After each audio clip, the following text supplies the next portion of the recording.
할렐루야. 네. 한 주간 은혜 가운데 잘 지내셨습니까? 네. 오늘 아침에 일어날 때에 소리 지르면서 일어나신 분들 계세요 혹시? 와 첫눈이다 막 눈이 오는 그러한 모습을 보면서 그렇죠. 예. 이 눈이 오는 그러한 모습을 보면서 와 하나님이 또 이렇게 눈을 주시는구나 라는 그러한 생각을 합니다. 근데 우리가 눈이 오는 그러한 모습도 보지만요, 또 우리가 또 뉴스를 보게 되면 또 코로나가 1000명에 육박한다라는 그러한 뉴스를 보면서 이게 정말 쉽지 않구나라는 그러한 것들도 우리가 알 수 있습니다. 우리가 그런데요, 이러한 그 코로나와 같은 이러한 여러 가지 어려움이 외부적인 큰 고난이나 어려움이 닥치게 되면 참 우리들이 고민하고 어, 여러 가지 시험을 우리의 마음 속에서 여러 가지 생각들이 많이 일어납니다. 고민하는 일들이 발생을 해요. 이러한 환경 속에서도 하나님을 온전히 신뢰하며 살아갈 수 있을 것인가? 라는 그러한 질문이죠. 사실은 쉽지 않지 않습니까? 그렇죠? 많은 그러한 일들이 있고요. 한계 상황이라고 하는데 벌써 이제 1년 정도 이러한 일들이 벌어지게 되고, 이제 어제 뉴스에서도 보니까 3단계로 시작된다는 그러한 이야기가 나오는데, 참 이번에는 저도 참 기도가 되더라고요. 우리나라를 보면서 이 3단계의 그러한 것들이 시작되게 되면, 이 만약 되게 된다면요, 이것을 어떻게 넘어갈 수 있을 것인가. 또 우리 광야의 샘께 우리 지체들도 정말 쉽지 않은데 정말 어떻게 이것을 감당할 수 있을 것인가. 그래서 그런가 나라의 그러한 정치인들도 쉽게 이것을 결정하지 못합니다. 쉽게 결정하지 못하는 그러한 순간입니다. 그런데 이러한 그 코로나에 대해 때뿐만 아니라 우리가 그 인류의 역사 또 하나님이 주관하시는 이 시대를 보게 되면 전쟁의 때에도 또 기독교가 박해를 받는 그러한 시대에도 개인적으로는 우리가 여러 가지 살아가는 여러 가지 문제에 이르기까지 많은 순간 우리들은 고민을 하죠. 우리가 하나님을 의지할 것인지 아니면 세상을 의지할 것인지 라는 그러한 질문입니다.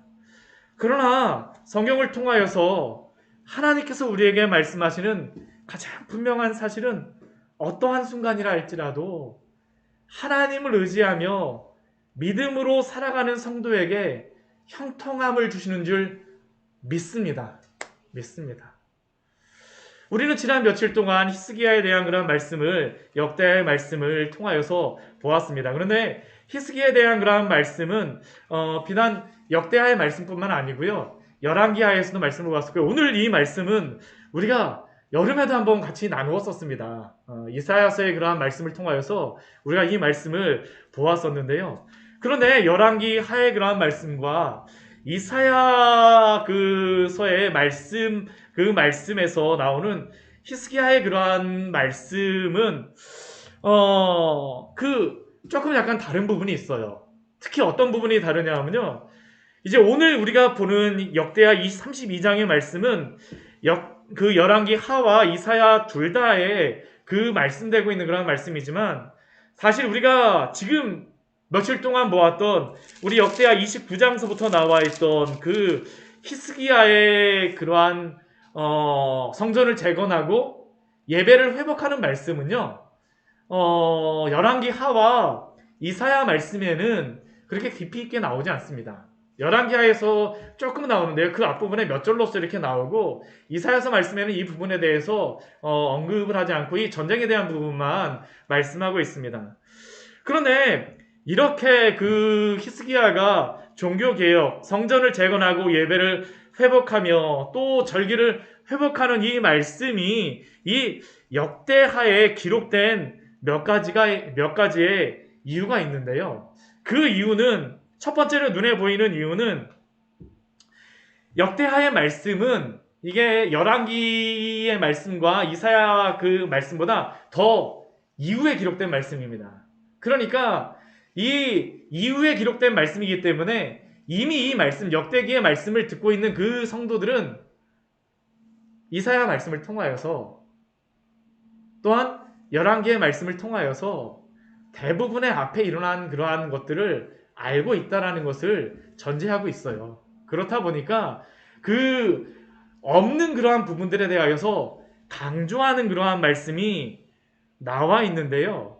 이게 바로 히스기야 왕에서 중요하게 역대기에서 강조하고자 하는 것이 바로 하나님을 예배하는 것입니다.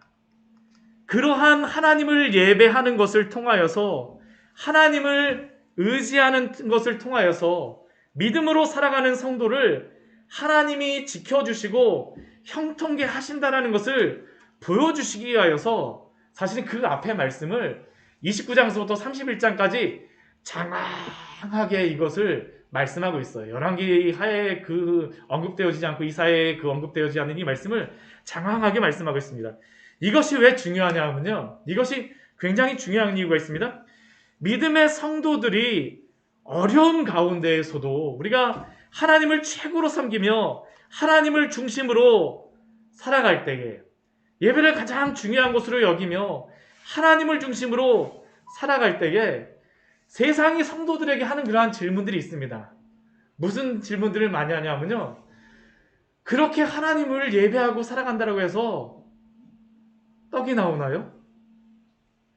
밥이 나오나요? 사실 그러한 질문들이죠.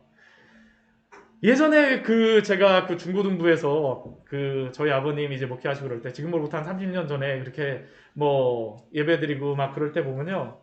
30년도 그때 보게 되면 어떤 분들이 교회 중고등부 형 누나들 중에 어떤 누나가 있었냐면요.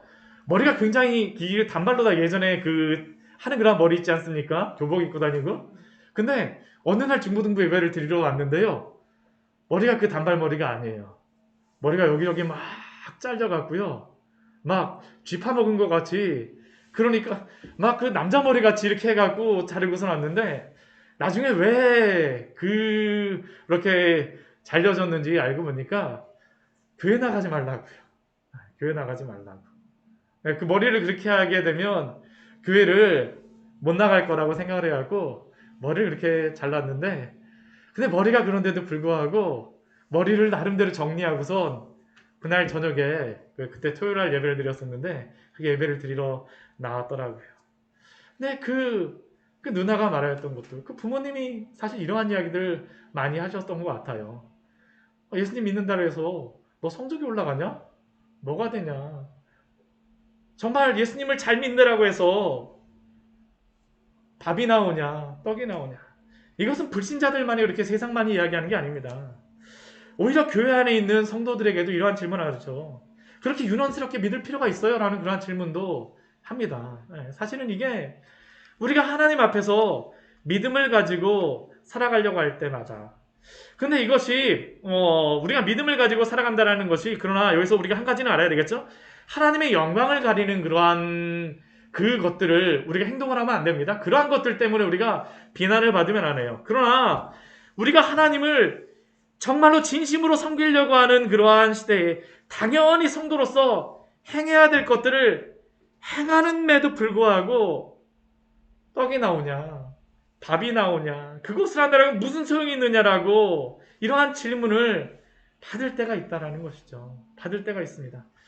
근데 이러한 질문을 받게 되면요, 참 난감해요. 받고 나도요. 그렇죠? 정말 스스로 내가 잘 믿고 신앙에서 살아가는데 정말 내가 믿는 게 맞는 건가? 갸우뚱하기도 하고요. 이게 우리가 교회 와서는 예배 드릴 때는 하나님이 은혜 주셨다라고 말은 하지만, 그러나 모든 성도들이 사실은 이러한 것으로부터 시험을 받을 때가 있습니다. 예수님 안 믿어도 잘 되는 것 같은 사람들도 너무나도 많고요. 너무나도 많고요. 그런데 오늘 말씀은 사실은 거기에 대해서 저는 답변을 주는 말씀이라고 생각을 합니다. 왜냐하면 히스기야가 바로 지금 그러고 있거든요. 히스기야가 왕이 됐습니다. 지금 나라는 너무 어려워요. 첫 번째 왕이 되어졌어요. 근데 히스기야가 왕이 되면 그 아버지 아하스가 나라를 거의 어렵게 만들었기 때문에 굉장히 재정적으로도 어렵고 그렇다면 가장 먼저 해야 될 것이 무엇이겠습니까? 어떻게 하면 부강하게 만들 것인가? 그것부터 고민해야 되겠죠. 어떻게 하면 부강하게 만들지 신하들 모아서요. 어떻게 해야 될지 거기에 대해서 회의하고 준비하고 어떻게 다른 나라들과 잘 이러한 것들을 이겨내야 될지 준비해야 됩니다. 근데 히스기야의 말씀을 보십시오. 히스기야가 첫째 딸 왕이 되자마자 한 것이 무엇입니까? 하나님의 성전을 재건하기 시작해요. 그 다음에 한 것이 무엇입니까? 예배를 회복해요. 그 다음에 한 것이 무엇입니까? 6월절에 제사를 드립니다. 6월절에 제사를 드리고 그 다음에 그 제사장들과 레위인들이 하나님께 예배 드릴 수 있도록 그 모든 환경들을 다 갖춥니다. 근데 이게 사실은 쉽지 않은 부분입니다. 재정적으로도 많이 들어가야 되고요. 지금 이 이스라엘 백성들에게는 당장 지금 이것을 헤쳐나갈 수 있는 무엇인가가 있어야 되는데 그들이 보기에 히스기야 왕은 무엇처럼 보였을까요? 한편으로는 함께하지만 그 다른 편의 사람들은 분명히 불평을 하는 사람들도 있었을 수밖에 없어요. 있을 수밖에 없습니다. 그것을 알 수 있는 게 뭐냐면요. 히스기야가 그렇게 예배를 드리는데도요. 예루살렘에 있는 그 분향단이라든가 여러 우상들이 없어지진 않습니다. 만약 다 거기에 찬송한다면 어떻게 됐을까요? 이미 다 없어졌을 거예요. 근데 그게 제대로 없어지진 않아요. 남유다에서도 그런 것들이 없어지진 않고요. 다 예배 드리고 난 다음에 그것을 제거하는 그러한 일들이 벌어지죠. 여기에 대하여서 아직까지 저항하는 사람들이 있었다라는 것입니다. 그런데 히스기야가 이렇게 예배를 잘 드리고 하나님의 성전을 재건하게 되면 당연히 따라와야 되는 것이 무엇일까요? 우리가 생각하게 되면 형통함입니다. 형통함이에요. 근데 오늘 그 말씀, 우리 32장 말씀을 보겠지만요. 하나님이 정말 형통함을 주시긴 하십니다. 우리 앞에 우리 31장, 우리 21절 말씀을 보게 되면요. 이 모든 것들을 다 하고 난 다음에 하나님이 주시는 그러한 말씀이 있었습니다. 그 말씀이 무엇입니까? 우리 31장, 31절, 21절 말씀 같이 한번 읽어볼까요? 그가 행하는 모든 일, 곧 하나님의 전에 수종들은 일에나 율법에나 계명에나 그의 하나님을 찾고 한 마음으로 행하여 형통하였더라. 형통하였더라고 합니다.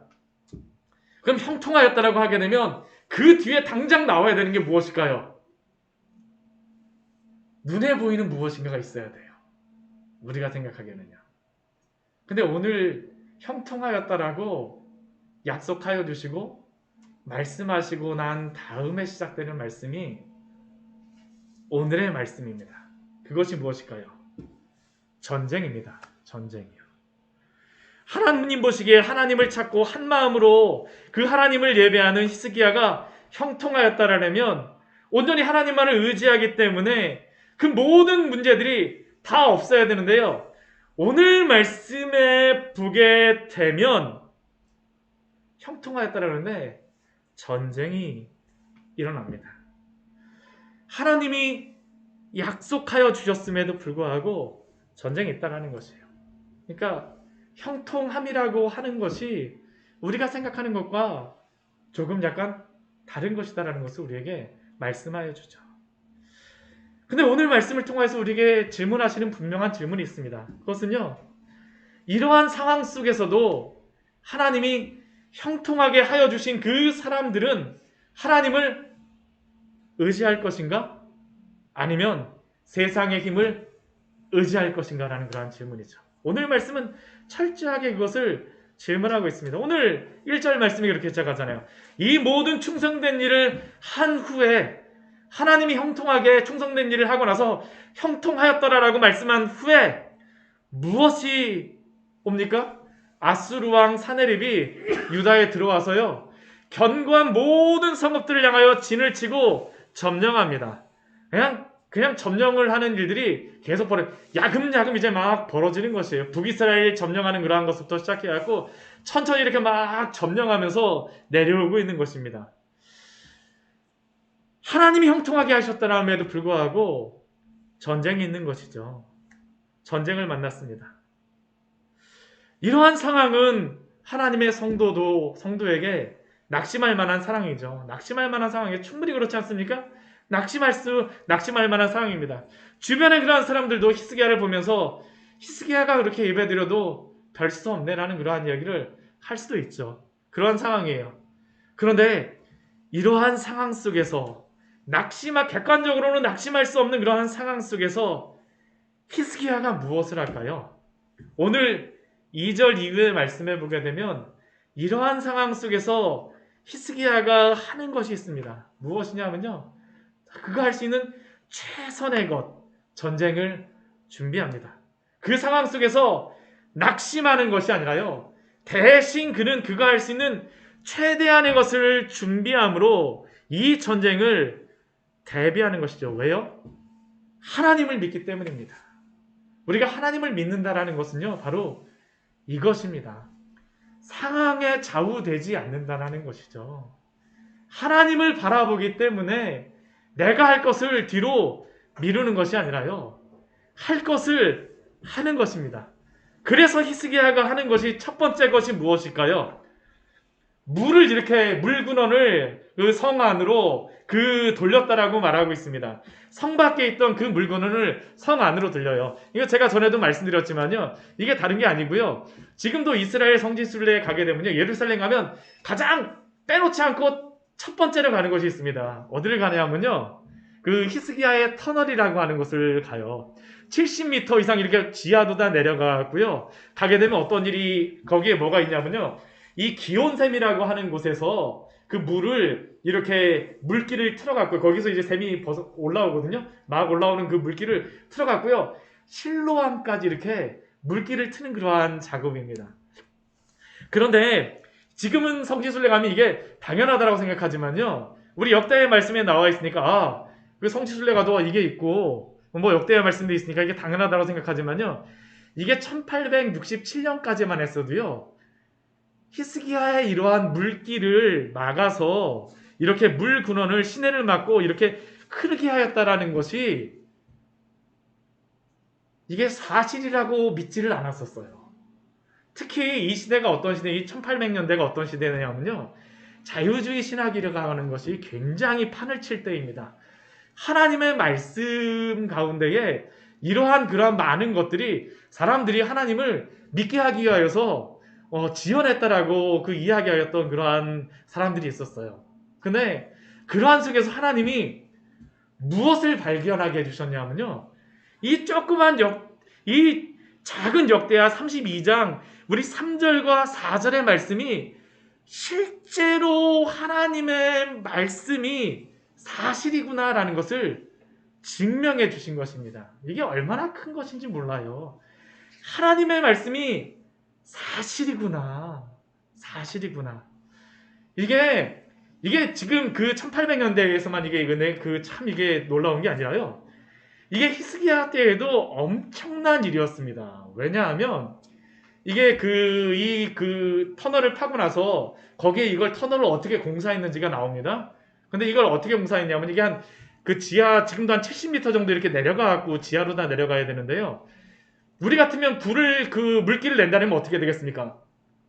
한쪽에서 이렇게 쭉 파고 나가고 이렇게 바깥으로 나가야 되잖아요. 근데 이 시대에 어떻게 했냐면요. 양편에서 파고 들어오는 겁니다. 왜 양편에서 파고 들어오냐면요. 이 사내립이 막 쳐들어오니까 빨리 물기를 안으로 다 집어넣어야 되는 거예요. 그러니까 양편에서 이 물기를 서로 이렇게 맞춰야 되는데 한번 생각해 보세요. 그 집에서 예전에 제가 이거 뭐 썰매 만든다래요. 막 톱으로 다 써는데요. 위에서 이렇게 하고 막 하는데 이거 맞춰갖고 이렇게 똑바로 서는 거 있잖아요. 밑에서 이거 하면서 여기 하면서 막 이렇게 해줘도요. 안 맞춰져요 이게요. 판때기 2개 놓고 생각하려고 했었는데 이게 쉽지 않더라고요. 근데 땅 70m 밑에 있는 쪽에서요. 반대편에서 이게 한 500m 되는 거리입니다. 여기를 양편에서 이렇게 쭉 이어서 마주친다라고 해보십시오.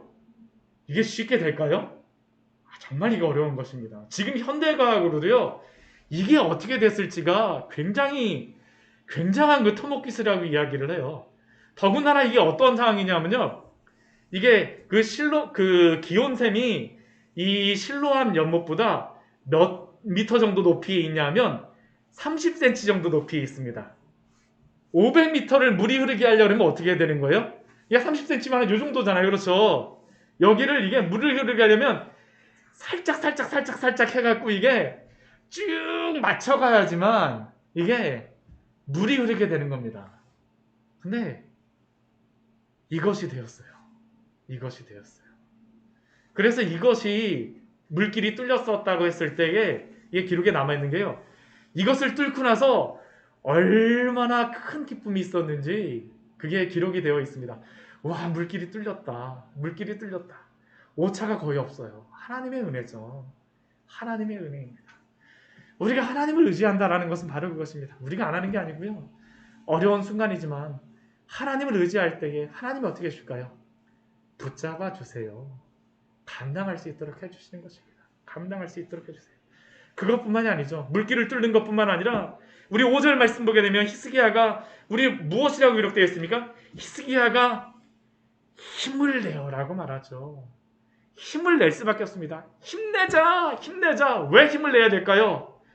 어렵기 때문에 그래요. 지금 이게 모든 성벽을 보수한다라고 하는데 히스기야 때 이 그 발굴될 유물들을 보게 되면요, 히스기야 때 성을 따로 이렇게 성을 외성으로 다 이렇게 쌓습니다. 사람들이 많이 그쪽에 그때 북이스라엘의 사람들도 내려왔기 때문에 그 성 바깥에 있는 사람들이 많았었거든요. 그러니까 성을 넓게 쌓으면서 이 성을 쌓을 재료가 없으니까 뭐까지 사용하냐면요, 그 성 밖에 살고 있던 사람들의 집들을 다 부셔갖고요, 그 집들 재료까지 다 거기다가 막 쌓아갖고 성을 쌓았던 그러한 모습이 있어요. 정말 힘을 내는 건 정말 이게 힘을 낸다라는 게 보통 힘을 내는 게 아닙니다. 정말 그 어려운 가운데에서 힘을 내서 성벽을 보수하고요. 또 무엇을 합니까? 밀로를 견고하게 합니다. 이 다윗성과 예루살렘 성이, 밀로라고 하는 데가요, 다윗성과 예루살렘 성이 이렇게 떨어진 그러한 공간인데 거기를 이렇게 메꾸면서 튼튼하게 만들어요. 그리고 또 무엇을 합니까? 무기와 방패를 많이 만들고 또 군대 지휘관들을 세웁니다. 세워요. 이렇게 그들이 히스기야가 하고 났을 때에 히스기야가 그러나 분명히 알고 있는 것은 있습니다. 자신이 이렇게 열심히 전쟁을 준비한다 할지라도 자신의 힘으로 전쟁을 이길 수 없다라는 것을요. 그래서 그가 모든 군대 지휘관들과 모든 사람들을 모아서 위로하는 그러한 말씀이 무엇입니까? 우리 7절과 8절의 말씀이죠. 7절과 8절. 우리 7절 말씀 같이 한번 읽어볼까요? 너희는 마음을 강하게 하고 담대히 하고 아스르 왕과 그를 따르는 온 무리로 말미암아 두려워하지 말며 놀라지 말라. 우리와 함께 하시는 이가 그와 함께는 자보다 크니 마음을 강하게 하고 담대히 하십시오. 두려워하지 말고 놀라지 마십시오. 우리 하나님이 우리와 함께 하십니다. 오늘 히스기야가 이것을 할 수 있는 그 믿음의 가장 근본적인 그 믿음의 힘이 무엇일까요? 그 믿음의 중심은 무엇일까요? 하나님이 나와 함께 하신다는 겁니다. 오늘 7절과 8절 말씀 보십시오. 히스기야의 그 고백인 것이죠. 우리와 함께 하시는 하나님, 하나님이 우리와 함께 하신다. 그런데 이 말씀은 왜 중요할까요? 이사야서 말씀에서 우리가 보았었잖아요.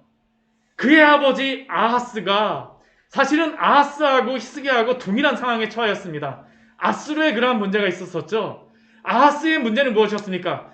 북이스라엘과 아람이 쳐들어오려고 할 때에 너무나도 마음이 바람의 나무가 흔들리는 것처럼 아하스의 마음이 어땠어요? 막 흔들리고 있습니다. 막 흔들려요. 막 흔들려요. 지금 히스기야의 마음도 어떨까요? 막 흔들리는 겁니다. 흔들릴 수밖에 없어요. 흔들릴 수밖에 없는 그런 환경입니다. 동일한 그런 환경입니다. 바람은 불고 있어요. 그때 아하스 그 왕에게 이사야 선지자가 가서 말하죠. 왕이시여, 당신의 마음이 두렵다라면 하나님께 징조를 구하십시오. 당신이 무슨 징조를 구하든지 간에 하나님이 다 응답하여 주실 것입니다. 근데 아하스가 그때 대답하는 것이 무엇입니까? 나는 하나님을 시험하지 않겠습니다. 믿음이 있는 것처럼 대답을 했죠. 근데 왜 그가 하나님께 징조를 구하지 않았습니까? 아수르에게 도움을 청하였기 때문이에요. 그는 하나님을 의지하는 것이 아니라 누구를 의지하였습니까? 아수르를 의지하였죠. 그때 하나님께서 아하스 왕에게 징조로 주셨던 그 징조의 말씀이 무엇이었습니까? 아들을 주겠다라는 것입니다. 처녀를 통하여서 아들을 주겠다. 그 아들의 이름이 무엇이었습니까? 임마누엘이죠. 하나님이 우리와 함께 하십니다. 아하스는 하나님이 나와 함께 하신다는 것을 믿지 않았어요. 그래서 결국엔 어떻게 할까요? 날려가 버려요. 오늘 히스기야는 더 어려운 가운데 있습니다. 예전에 자신의 아버지 아하스가 도움을 청하였던 그 아수르가 이제는 어떻게 할까요? 히스기야를 치러 왔어요. 더 이상 주변에는 히스기야를 도울 수 있는 아무런 사람도 없습니다. 북이스라엘도 망했고요. 아람도 망했고요. 더 이상 도움을 요청할 만한 그러한 나라가 없어요. 애굽 하나 있는데 애굽조차도 한번 도와주려고 하다가 패해갖고 더 이상 올 수도 없어요. 아무도 도울 사람이 없습니다. 근데 그 상황 가운데에서 히스기야가 가지는 그 믿음은 무엇입니까? 하나님이 우리와 함께 하시다라는 것이죠. 그는 이사야 선지를 통하여서 임마누엘의 그 징조를 받지는 않았지만 이미 그는 임마누엘의 징조를 믿음으로 붙잡고 있는 왕이었습니다. 사랑하는 성도 여러분, 이 믿음을 가지고 계십니까? 이 믿음을 가지고 계세요? 저는 코로나 때에 우리 광야의 샘교회 모든 성도들이 하나님이 우리와 함께 하시는 이 믿음을 끝까지 붙잡아 주시기 바랍니다. 붙잡기를 축원드립니다. 이게 축복입니다. 이게 축복이에요. 사실은 이게 형통함입니다. 이게 형통함이에요. 바랄 수 없는 중에 바라고 믿을 수 없는 중에 믿게 만들어 주시는 그 은혜, 그게 바로 히스기야에게 하나님이 주시는 그 형통함과 은혜죠. 그러나 히스기야가 하나님을 붙잡겠다라고 하는데요, 그 주변에서는 어떻게 할까요? 그러한 히스기야를 향하여서 그냥 아주 한마디로 이야기하면요, 히스기야 너 바보라고 이야기를 해요. 누가 그것을 이야기하겠습니까? 사네립이 신하들을 보냅니다. 사네립이 신하들을 보내요. 우리가 그게 바로 9절 이후의 말씀이지 않습니까? 아수르 왕 사네립이 온 그 군대를 거느리고 와서 어디를 치기 시작하냐면 라기스를 칩니다. 라기스는 이스라엘 남유다에서 가장 강력한 성입니다. 가장 강력한 성이에요. 라기스가 가장 강력한 성일 수밖에 없는 게 여기에 그 모든 그 병거와 말을 여기다 다 해놓습니다. 다 여기다 쟁여놔요. 왜냐하면 여기를 통해서 예루살렘으로 올라오거든요. 여기를 막아야 됩니다. 무조건 여기를 막아야 돼요. 가장 강해요. 근데 지금 여기 라기스가 어떻게 될까요? 거의 이제 다 무너질 때가 됐어요. 이게 다 무너질 때가 되니까 이제 사네립이 군사를 보내는, 그 자신의 신하를 보내는 겁니다. 히스기야도 알아요. 이게 라기스 어렵구나. 그 소식과 함께 그 사네립의 그 신하가 오죠. 그래서 무엇이라고 합니까? 우리 10절 말씀해 보게 되면 사네립이 우리 히스기야에게 질문합니다. 우리 10절 말씀 같이 한번 읽겠습니다. 아수르 왕 사네립은 이같이 말하노라. 너희가 예루살렘에 에워싸여 있으면서 무엇을 의뢰하느냐. 사실 이게 세상이 우리에게 하는 질문 아닙니까? 너희가 지금 그런 상황인데, 상황으로 보면 당연히 에워싸여 있고 당연히 무너져야 되고 당연히 의지할 것이 없는 상황인데 무엇을 의뢰하느냐. 무엇을 의뢰하느냐. 저는 이게 세상만 말하는 게 아니고요, 나도 내 마음속에서 이야기하지 않습니까? 내가 도대체 뭐 하고 있는 거지? 무엇을 의뢰하고 있는 것이지? 사내립을 통해서 질문하는 거예요. 사내립을 통해서요. 무엇을 의뢰하느냐? 우리 11절 이후에 말씀해 보게 되면 히스기야에게 사내립이 말하는 게 그것이죠. 히스기야는 너희에게 여호와께서 우리를 아수르 왕의 손에서 건져내게 했다라고 하지만 그거 아니야. 너희들 히스기야가 함께 있다가는 어떻게 된다고 합니까? 줄여 죽어. 목말라 죽어. 같이 있으면 안 된다니까. 히스기야는 너희를 속인다니까. 꿰고 있다니까. 그리고 12절 말씀에서 뭐합니까? 예전에 여호와의 산당들과 제단들, 너희들 그 우상의 그러한 제단들과 산당들 다 제거했지. 한 곳에서만 와서 예배하고 분향하였는데 그게 지금 효과가 있을 것 같아? 효과 없다니까? 무슨 소용이야 그게 지금. 내 손에서, 우리 13절 말씀 그거 아닙니까? 지금 모든 나라의 신들도 다 똑같았어. 그렇게 막 그 여러 신들을 의지한다라고 하지만 아무도, 어떠한 신도 내 손에서 건져낼 수가 없었어. 너희 하나님이라고 별다를 거 있을 것 같아? 능히 너희를 내 손에서 건져낼 수 있을 것 같아? 하나님을 의지하는 것이 무익하다는 것이죠. 계속 말합니다. 이걸 계속 이야기해요. 또 편지 보내죠. 우리 15절 말씀에서도 우리 말합니다. 속지 말라. 꾀임을 받지 말라. 히스기야에게 속지 마. 꾀임을 받지 마. 그를 믿지도 말라. 아무도 내 손에서 건져낼 자가 없다. 한 번으로 안 됩니다. 두 번 또 편지 보냅니다. 16절 말씀 우리 보죠. 여호와 하나님과 그의 종 히스기야를 다시 한번 비방하면서 뭐라고 합니까? 이제는 그 욕하면서 비방을 해요. 우리 17절 말씀 보게 되면 우리 17절 말씀 또 편지를 써서 보내면서 여호와를 욕하고 비방하여 모든 나라의 신들이 그들의 백성의 손에서 내 손에서 구원하지 못하였다. 아무런 소용이 없어. 한 번 때리고 때린데 또 때리고 아픈데 또 쑤시고 하는 게 지금 누구입니까? 사내립이에요. 이게 얼마나 이게 강력한지 우리 18절 말씀 보게 되면 이렇게 말씀하죠. 사내립의 신하가 유다 방언으로 크게 소리 질렀는데 그 성 위에 있던 백성들이 어떻게 합니까? 놀라요. 괴로워요. 심지어는 어느 정도까지 됐다라고 이야기하냐면 그 성을 점령하려 하였는데 우리 앞에서 히스기야가 하나님이 함께 하시느니라 하나님이 함께 하시느니라 할 수 있어 하나님만 의지하면 믿음으로 가면 우리가 이겨낼 수 있어 라고 믿음으로 우리 함께 하자라고 이야기했지만 이 소리가 얼마나 강하였는지요. 성이 다 점령되려고 합니다. 성이 다 점령되려고 해요. 이게 지금 이 상황입니다. 이 상황이에요. 그런데 우리가 이 말씀을 보면서 우리가 주의할 한 가지의 단어가 있습니다. 그게 뭐냐 하면요. 이 사내립이 그 신하를 통하여서 그 히스기야를 뭐라고 이야기하냐 하면 우리 앞에 우리 32장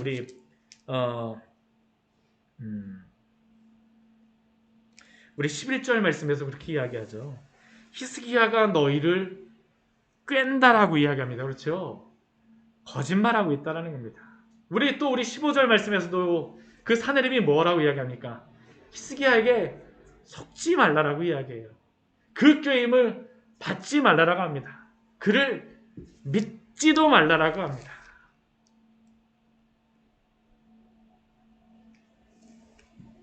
이러한 소리에 함몰된다면 그 결과는 무엇일까요? 그냥 무너지는 거예요. 무너지는 겁니다. 무너지는 겁니다. 근데 한번 생각을 해보십시오.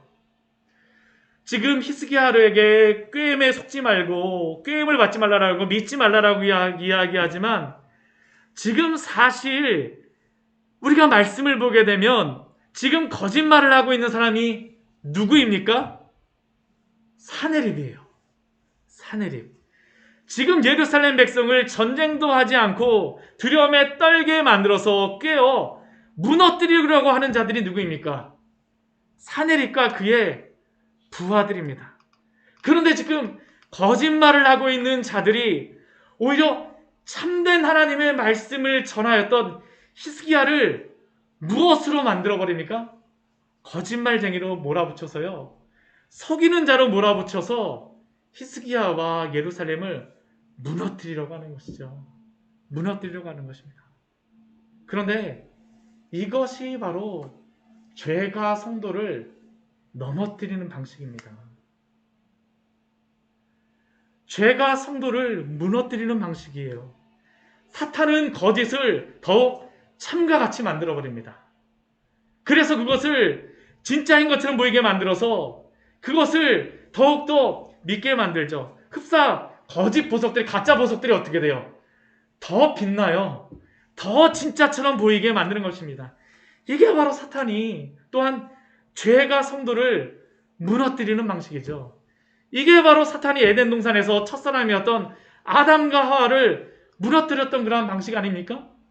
그리고 율법을 지키려 율법의 그러한 것을 가지고 참 구원이신 예수 그리스도를 못 박아 죽였던 그러한 예루살렘의 그 종교 지도자들이 했던 그러한 방식이고요. 심지어는 하나님의 아들이신 예수님조차도 40일 동안 금식 기도를 하셨을 때 사탄이 와서 어떻게 해요? 속여서 넘어뜨리려고 하죠. 이것이 바로 죄가 하나님의 성도를 무너뜨리는 방법입니다. 죄는 성도를 속임으로 말미암아 무너뜨리고자 하죠. 우리의 지성에 막 파고 들어와요.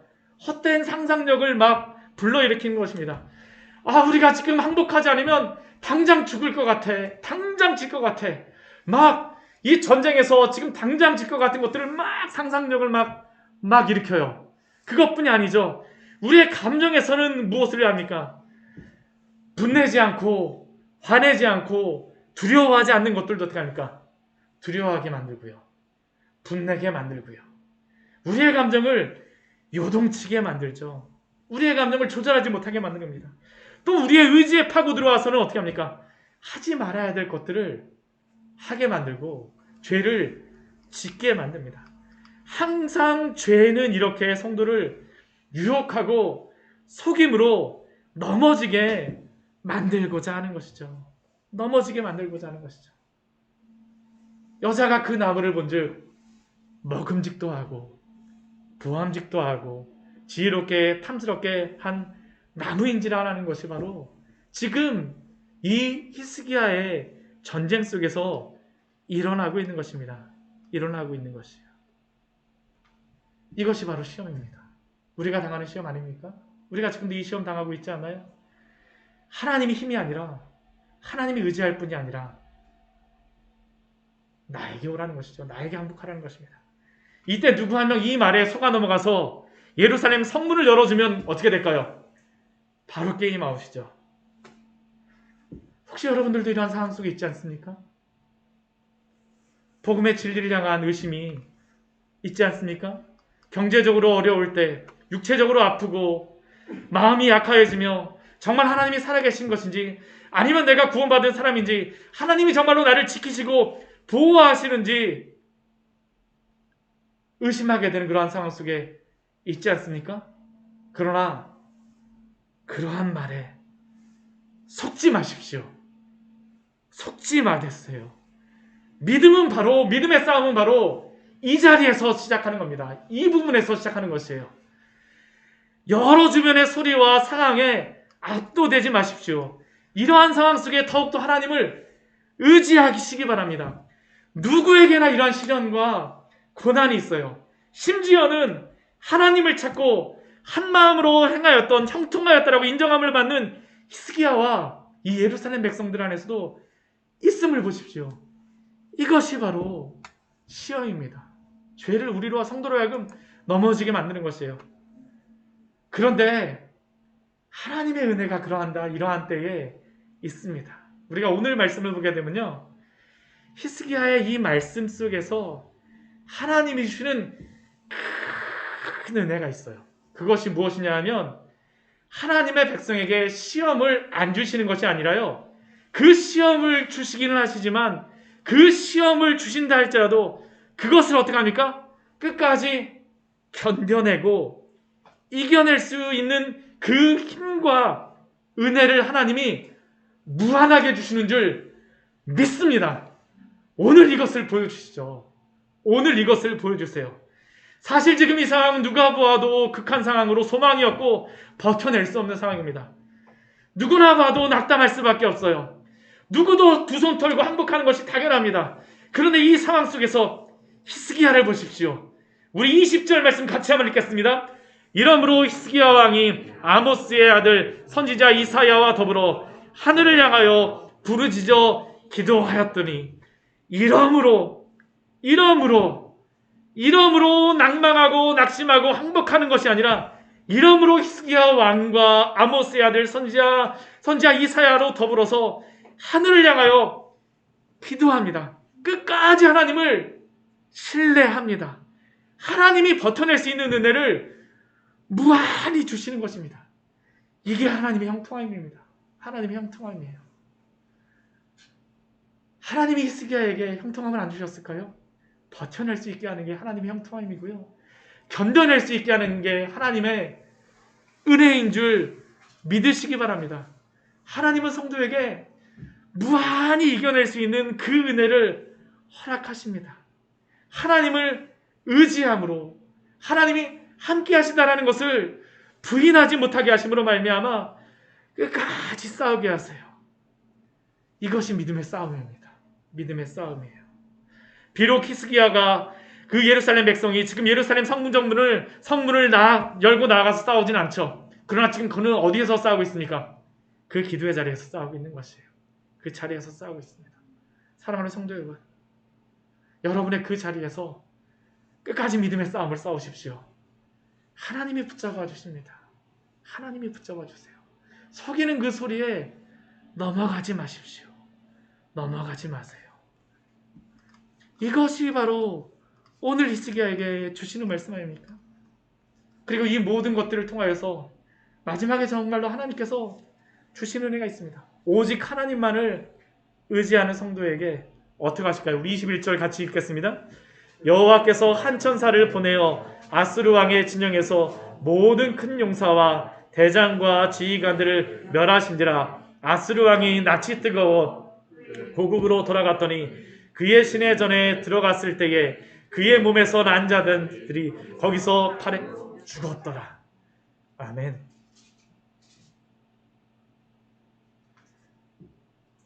아수르의 사내림은 그 모든 큰 용사와 대장들, 그 모든 것들을 지휘관들을 보면서 내 힘이 더 강하더라고 하였지만 결과는 무엇일까요? 여호와의 한 천사도 당해낼 수 없다라는 것이 바로 하나님이 보여주시는 것이죠. 철저하게 이 싸움은 누가 하신 싸움입니까? 하나님이 하신 싸움입니다. 하나님이 승리하게 하세요. 사랑하는 성도 여러분, 속아 넘어가지 마십시오. 저는 이 코로나 때에 이것을 오늘 말씀드리고 싶었어요. 이제 뉴스에서 3단계가 시작된다면 3단계가 그 2.5단계까지는 저희들 이렇게 조금이라도 같이 예배를 드릴 수가 있습니다. 그러나 3단계가 시작되게 되면 정말 비대면으로 다 예배를 드려야 된다고 말합니다. 근데 저는 오늘 이 말씀을 끝까지 붙드시는 그러한 은혜가 있기를 축원합니다. 축원합니다. 하나님이 붙잡아 주세요. 하나님이 무한히 버텨낼 수 있는 힘을 주세요. 이겨내십시오. 육체적으로 힘들어도요, 하나님을 의지하세요. 하나님이 함께 하십니다. 경제적으로 힘들어도요, 하나님을 의지하십시오. 하나님을 의지하십시오. 히스기야를 통하여서 우리에게 증명하여 주신 것입니다. 오늘 말씀은 하나님이 히스기야에게 형통한다라는 그 의미를 우리에게 보여주시는 것입니다. 저는 형통하며 오늘 당장 예수님 믿었으니까 내일서부터 바로 고속도로 뚫려가고 아무것도 없는 게 아니고 우리의 있는 그 자리에서 하나님을 끝까지 붙잡고 나아가는 그 성도들에게 끝까지 버텨낼 수 있는 그 힘과 하나님의 그 인도하심을 보게 하시는 것이 바로 형통함이라고 생각합니다. 성경에도 그렇게 말해요. 우리 창세기 요셉의 이야기를 보십시오. 형통함이 무엇인가를요.